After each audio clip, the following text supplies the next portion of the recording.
So what's going on, everybody? It is your boy Questex coming back at you once again, and this is going to be my quick review of the end of The Walking Dead. Yeah, as you probably have already heard, Andrew Lincoln is exiting the show, and I was one of the ones who said that I was going to give it a chance, but that I probably am going to leave once Andrew Lincoln was gone. And last night's episode solidified that for me. And I'm just gonna be brutally honest here. This has nothing to do with whether Angela Kang is a woman, whatever. I don't care who you are, but shitty writing is shitty writing. This season is getting such praise, and I wonder where that praise is coming from because to me, I don't see a difference. I actually do not see a difference from last season, the season before last, to this season. We're still wasting our time entirely on characters who do not matter. The plots between, or the issues between the relationships between main characters are making no sense. People are doing things that, if you were watching The Walking Dead season 1 to season 4, you don't even recognize these people anymore. The characters, put it that way, anymore. And I understand that when things happen to you, of course, it's going to alter your perception of the world and what you're doing. I'm going to be the outspoken person here when it comes to the character of Negan. They don't know what the hell they're doing with Negan. Okay, because while in the comic book he was captured, if you don't know by now, spoiler alert, Negan does get captured. He is imprisoned. He does form a relationship with Rick. And it does influence moving forward where they go as a group. But the way that the show is doing it, okay, we are 4 episodes in. We've seen one of Negan, his forehead, and his beard. His conversation with, and this is my issue with series when they try to adapt things that from graphic novels or books, and they don't have a clear direction where they're going. Basically, last night, Michonne sitting down talking to Negan while in the jail cell, that was supposed to be Carl's role. That was supposed to be Rick. That's and clearly because Rick is now leaving, they want to force on us that Michonne is somehow going to take up Rick's role as the leader of the group. Okay, I don't want to also get started on the season, the premiere, and how I swear I'm getting tired of when I watch a TV series, as political as I am. You guys know me. When I'm watching a series, I don't like this. This and the Me Too movement is doing it. You can see it's written all over this season. There was a particular scene where you had Carol, Michonne, and shit. My brain is just like complete fart. Maggie, and there's the 3 of them are walking through a museum. And they're clearly standing behind this monument of government, right? And there's 3 women just standing there, and the camera spans back, and I'm just like, come on, guys. Like, this is why Andrew Lincoln is gone. I don't care what anybody says. I don't care what anybody, the theories that people have or how they try to come about it and propose it. Andrew Lincoln left this show because the show became garbage. It had nothing to do with him wanting to get back to his family. Maybe he did want, because again, it is a stressful schedule, so let me not say that in that context. But we know why he left this show, okay? AMC allowed Scott Gimple to literally gut this show to make it nothing more than about 30 minutes of actual filming material. The rest is commercials and plots that don't go anywhere, character arcs that fall flat. And I'm sorry, Angela Kang has shown me no difference. No difference. Okay? There is literally no difference. All right, these 5 episodes, right, are the swan song for Rick Grimes, his character. What they did last night was fundamentally the biggest catalyst to why they lost a lot of viewership. Okay? First of all, the callbacks, the constant callbacks. You can do callbacks maybe once, twice in a season, but literally every episode, okay, every freaking episode this year has been a callback to the golden era of when The Walking Dead was The Walking Dead. So you're not only are you reminding us that The Walking Dead used to be good as opposed to what it is now, you're also telling us that all you're doing is regurgitating old material. And that to me is the most frustrating part when it comes to this whole ordeal and this tragedy, because this series is iconic for so many reasons. If you're a big horror fan, horror cinema fan, you know exactly what I'm talking about.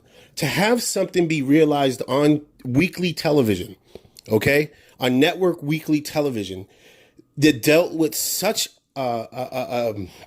horrific themes, but yet moral lessons, and showing us that evil isn't always black and white, but yet can make us feel emotionally grounded to the story. Let me tell you, this is a tragedy what's happened to this show, this series. There is no way you can, and I understand that there are people who sit there and say, well, I've been watching The Walking Dead since it started, so I'm going to continue to watch it to the end.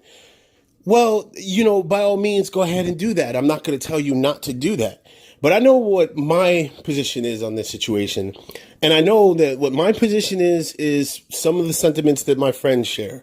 This show, spoiler alert, okay, because I'm going to let you guys know if you haven't watched this series now, okay, if you haven't watched the episode, put it that way, please stop the video now, because I'm going to tell you what is the proponent of Rick Grimes exiting this series. So you've had a chance now, so I'm going to go right into it. So the episode basically starts off with Maggie having another pointless conversation with the character Jesus, who is, oh my goodness, the show has so done the Jesus character a disservice. So she has another pointless conversation with the character Jesus about what she shouldn't do, what she should do. And she's grabbing a crowbar, pretty much insinuating that she's going to go pry open the gate or the prison cell to kill Negan. No other which way, shape, or form you can kind of get around what that crowbar is about. Everybody wants to try to act like this is great mystery. Why does she bring the crowbar? Why does she bring the crowbar?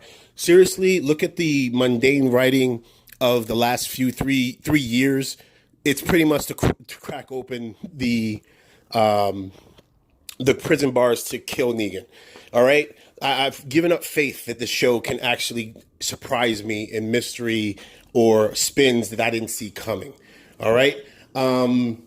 So we have this pointless conversation between Maggie and Jesus. Blah, blah, blah, blah. It needs to be done.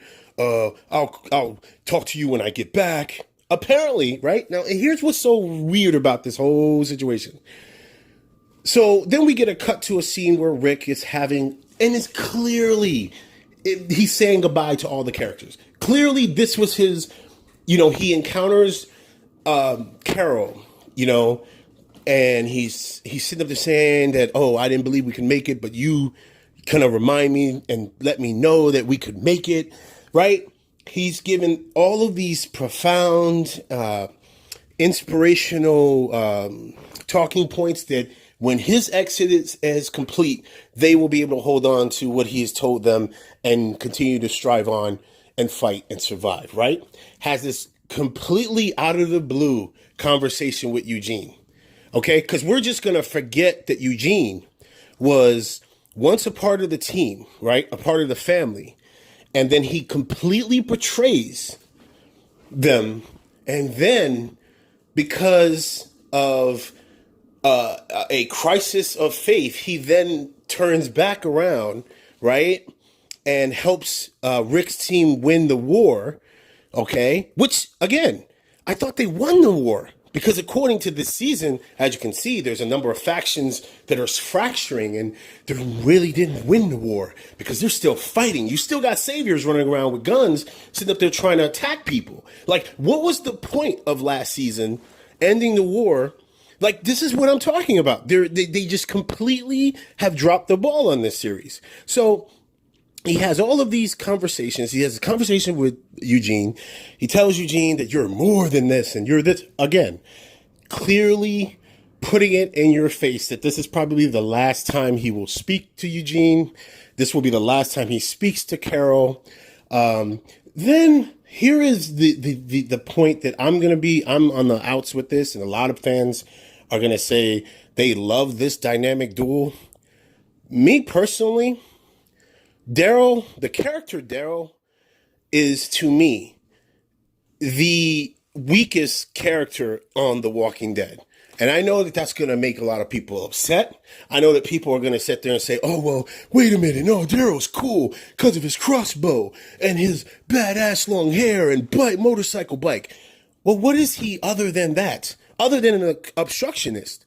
Other than somebody who literally they don't even know what to do with his character, because at first he's brothers with Rick, then he doesn't like Rick, then he's teamed up with Maggie, then he's teamed up with Carol, then he's like pushed on, and they tried to, and I don't know if anybody has caught this season, they are totally telling everyone that there is a what's her name? A savior who has a barcode tattoo on her neck. She was instrumental last season in the war. Okay, they are totally setting us up for a Daryl and that girl's relationship. Okay, I don't care. Angela Kang is not that creative. I've peeped that out from episode 1. Okay, they've constant, and want to know what actually gave me the inclination that they were going to go that route was when they killed Arat and not her. Okay, when the people from Oceanside killed Arat, okay, and Arat, yes, had done her fair share of killing people, but so did that woman, and that woman is still alive. Okay, and the fact that she has had conversations with Daryl, and Daryl has, and they did like this little play on that she and Daryl had conversations and talked. It's just like such bullshit. They don't know what they're doing. They do not know what they're doing with this series.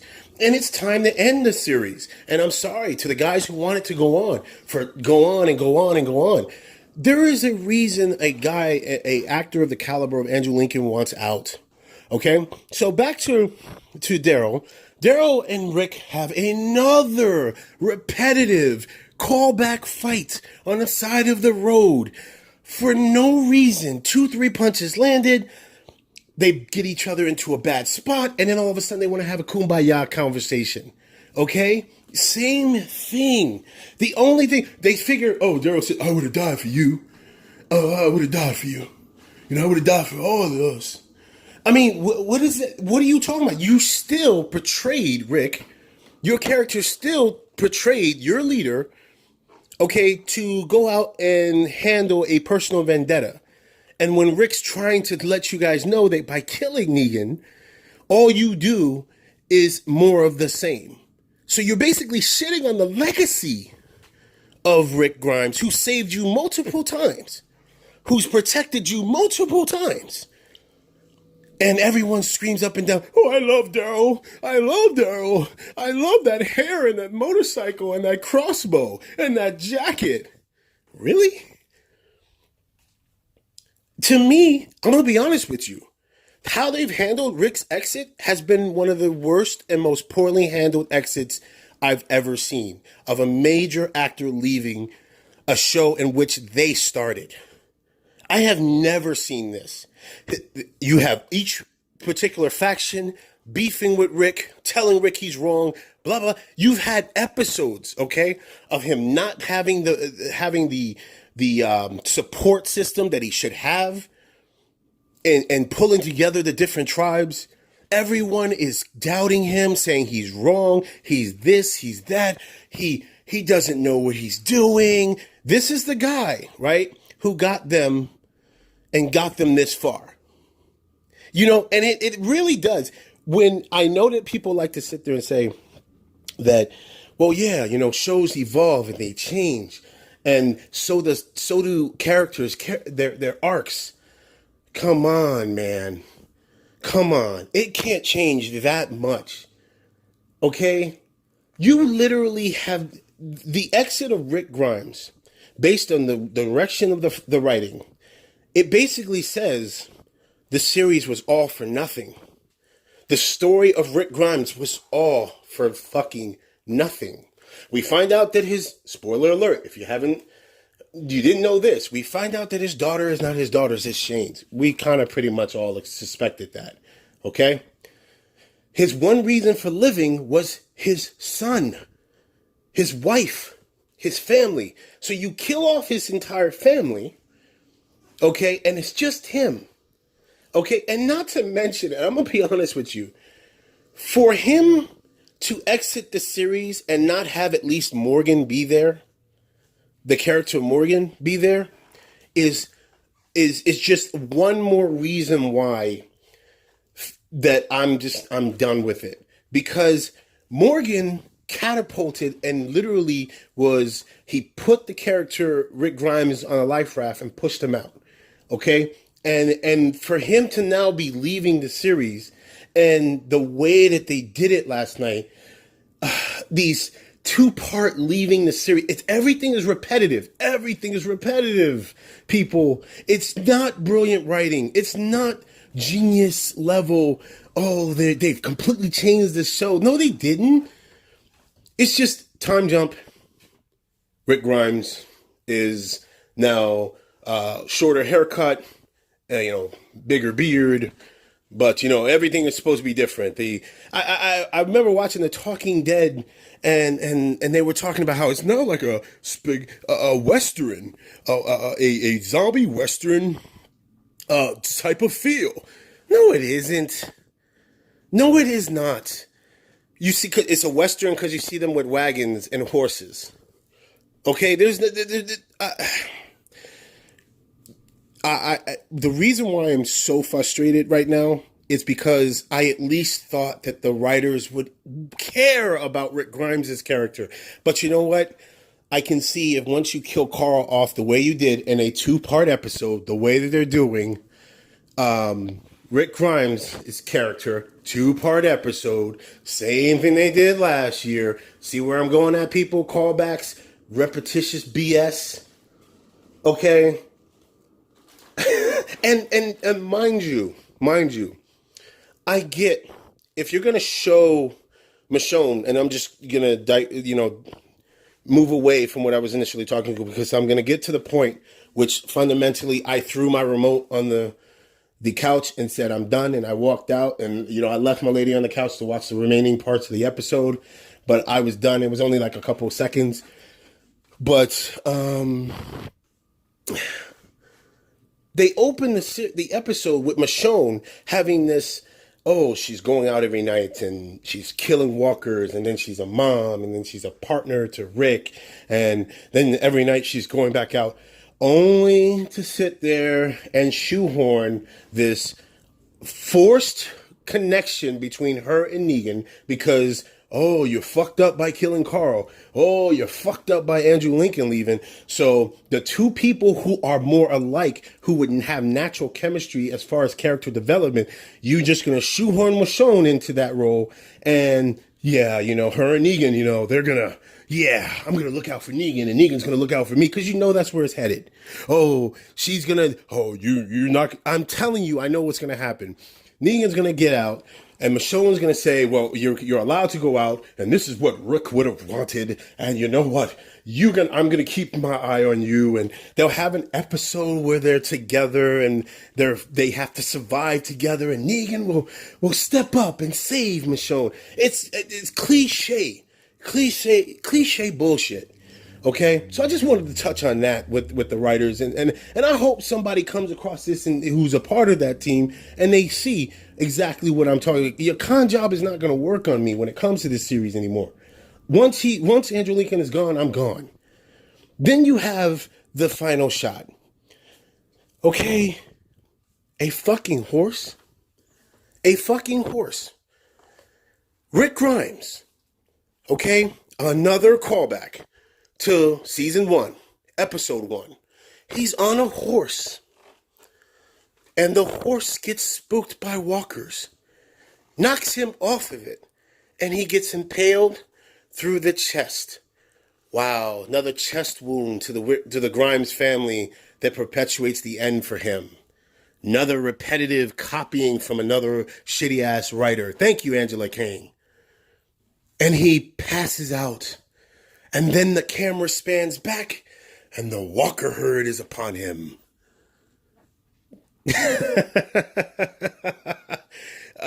And then, wait, here's the best part. Because AMC doesn't give a shit about its fans, doesn't give a shit about actually doing plot twists and turns and, oh yeah, they got everybody worried about the helicopter, right? The helicopter. Listen, I'm doing this video now. I don't even watch. Okay, I'm not somebody who knows people behind the scenes. That helicopter will not come into play till after the second half of the season. Stop it, people. I don't care what they showed you in the trailer. Oh, yeah, did you see he woke up in a hospital and it looks like he's back in Atlanta. Maybe the helicopter comes and saves him and they take him off and he flies off and he's gone. No, people. No. Okay, we're going to get a bunch of vision shots, him in his mind, delirium, trying to take, to divert the walkers away. They've implied it multiple times that bridge would be the end for him. Okay? They've implied it multiple times.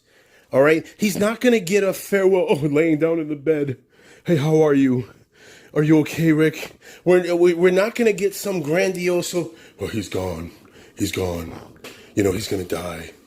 It's over. It's going to be this thing where he's having all of these hallucinations and memories of everyone to pass, because we know that, the unfortunate passing of the actor who played Herschel is going to show up. But now I'm even concerned about that, because if you watch the preview, they show Rick hallucinating or dreaming, one of the two, and he's walking and there's bodies everywhere. And if you look at the camera and the way it spans back, you can see some of the characters of old laying down. So that may have been where Herschel comes back. Being honest. Just being honest. I do not trust these writers. Do not trust them at all.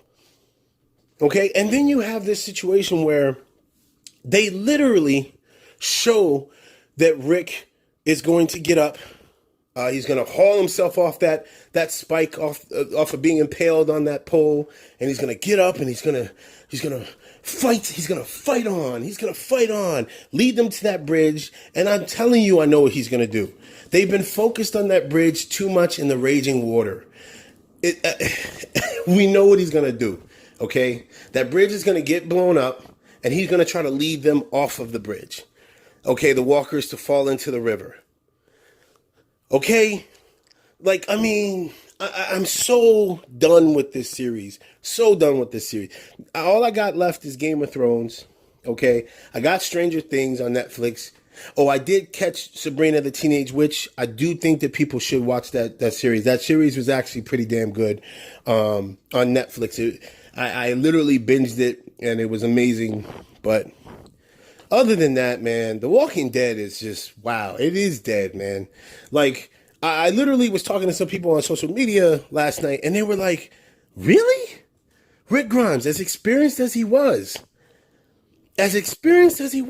why would he even, it doesn't even make any sense.